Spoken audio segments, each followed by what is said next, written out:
Good evening, everyone. This is going to be a quick video. I'll begin with a parable. You have a guy called Kevin. Kevin was a carpenter. He later began his own business, his small business. He took a loan at the bank, and the loan after 5 years he paid it back. Kevin was self-employed. Sometimes he even had some employees working for him. He built a small fortune. He married, he had 5 kids. And his kids also they graduated college, they got well-paying jobs, and they had began families of their own. So Kevin had 13 he had 23 grandchildren. Okay. So one day, at age 94, Kevin passes away. But here's the thing. Kevin left a debt of 1.5 million euros. Why? He was scammed during his lifetime. And not only that, he also took other loans and invested in other businesses. But the thing is, those investments failed and he's left with debt. Now, though to him being an active entrepreneur and though to his companies being active, those creditors were not permitted to charge him the debt. So one day, one of the creditors files a lawsuit against Patrick, not knowing that Patrick passed away. So the civil court sends out a debt collector to collect the debt. After 9 months, they find out that Patrick has passed away. The house that he used to live in was sold, other people lived in it. So now all the creditors that wanted to get their money realized that they've lost. By law, there was nothing they could do to get the debt because the company that Patrick had didn't exist anymore. Neither did his children nor grandchildren succeed in his business. To be frank, the children didn't even have shares in the business of their father. They had their own jobs, they had their own things.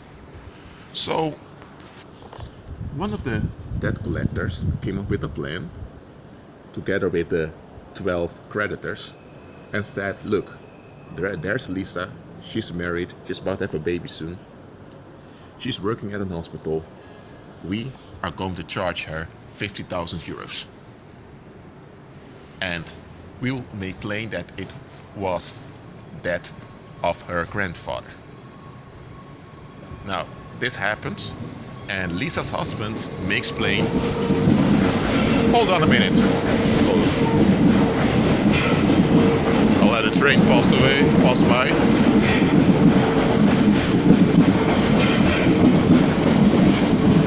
Finally, Lisa's husband makes plain to the debt collector, hold on a minute. My wife is married to me. I'm her husband. She carries my last name. She did not inherit anything from that Kevin, from that guy. And he had the debt, not she. So we're not going to put up with this. So the debt collector realizes, I need to get out of here. Because Lisa's husband was quite furious. And Lisa's husband made plain, if I see you here one more time, you're in big trouble, guy. So the debt collector left. Then they realized that Kevin had a son who was in his 50s. That son had his own business, not the business of his father. So they began to charge him about 500,000. So that son, let's call him, let me think of a name, let's call him George. George received a court order that he needed to appear before the judge concerning a debt of 500,000 euros. And he wasn't sure why he had to pay. So when he arrived at court, he asked the judge to explain to him why he had to pay. And the judge made plain unto him and unto his lawyer, there's a debt of 1.5 million euros on your name concerning some investment in China. Then the lawyer of George may explain, hold on a minute, my client never had contact with Chinese people. So the lawyer asks for the documents, and on the documents it's written that sometime 40 to 60 years ago he made investments in some mining industry in the south of China. And the lawyer may explain, hold on a minute, Your Honor, my client didn't even exist 6 years ago. He's only in his 40s. So how's this possible? The judge, who was part of the conspiracy, held on that George had to pay 1.5 million euros. Now, hold on a minute. In this parable, what's going wrong here? Lisa's husband was aware. He had knowledge, he had understanding. George lacked understanding. Because if George had understanding, George is not stupid, he's not insane, he's not bringing himself into trouble. He's a clever guy.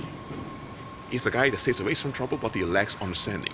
Because the moment George received that paper at home that he had to appear before court, he immediately should have made a phone call or preferably send an email and request why he has appeared before court. And he should have asked a declaration. No, not declaration. He should have asked a file in PDF. I'm using technology. My examples, because technology is used today. He should have asked by email a PDF scan of his file with an explanation and how would I say? Sorry, I forgot the words. With an explanation why he had to pay this 1.5 million euros. If he would have done that, they would have been obliged by law to hand him over the file. If they would not have handed him over the file, he should never appear at court because he's not obliged to come. Because you cannot be forced. You cannot be, made to pay for something you did not agree with by law. And if there's a debt, that debt must be an agreement between you and someone else. It can be that someone else had a debt and suddenly it is transferred onto you. By law, that doesn't happen. So George lacked understanding, and George went through a lot of headache. He had a nervous breakdown, and he even had a heart attack. And his children suffered because of it. But his wife was also devastated. Now hold on a minute. Why did George even entertain the letter to appear before court if he realized something is wrong? But George, let's say that George lives in Australia and he sees himself as a well-adjusted Australian citizen and that takes his societal duties seriously. Well, that's a beautiful thought, but that beautiful thought was used against him. So what am I trying to tell you with this parable? Look, you can have a good attitude, okay? But sometimes even that good attitude can be used against you. Because let's look from George's perspective. George wants to leave a good example for his children and for the people around him. Okay, and George wants to be responsible, and he is responsible. He went to court. Well, hold on a minute. It was a trap.